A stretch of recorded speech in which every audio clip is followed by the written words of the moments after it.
आज आपके लिए वो जानकारी देने के लिए जा रहे हैं। जैसा कि आप लोगों को इंतजार है, आपने सोचा भी होगा और प्रश्न भी किया है कि शास्त्री जी दूर्वा घास का क्या महत्व है जो हर जगह पूजा में चलती है। गणेश भगवान को दूर्वा समर्पित ना हो तो पूजन कार्य अधूरा है, या कोई भी विशेष शुभ कार्य में दूर्वा काली घास अति आवश्यक है। इसकी दो दृष्टि हैं, एक आध्यात्मिक ज्योतिष दृष्टि है, दूसरी आयुर्वेदिक दृष्टि है। आध्यात्मिक दृष्टि ये है, इसको पवित्र माना गया है, अमृत प्रदान है, हमारे वंश की वृद्धि करती है। जैसे दूर्वा को उखाड़ के कहीं भी डाल दीजिएगा, आप पानी नहीं लगाइए, नमी मत डालिए, खाद मत डालिए, मिट्टी मत डालिए, लेकिन फिर भी हरी भरी हो जाएगी। क्यों? इसका कारण ये है, जब समुद्र मंथन हुआ था तो अमृत कलश सबसे पहले दूर्वा घास पर ही रखा गया था। इसी के कारण इसको ये अमृत प्रदान है, शुभ पवित्र है और पूजन कार्य में विशेष इसका महत्व है।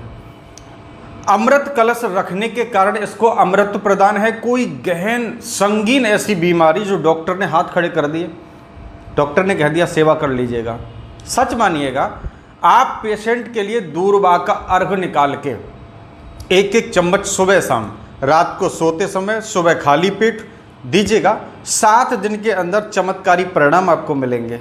ये मैं नहीं कहता, आयुर्वेद कहता है, आध्यात्मिक शास्त्र कहते हैं, इसका प्रमाण है। दूसरा, आपके शरीर में जितना भी विष है वो नष्ट हो जाएगा, कांति चमक बढ़ जाएगी, आध्यात्मिक स्तर ऊंचा होने लगेगा, आपके पापों का नाश होगा। ये दूर्वा की विशेषता है। दूर्वा घास बड़ी ही साधारण नहीं है, विलक्षण है।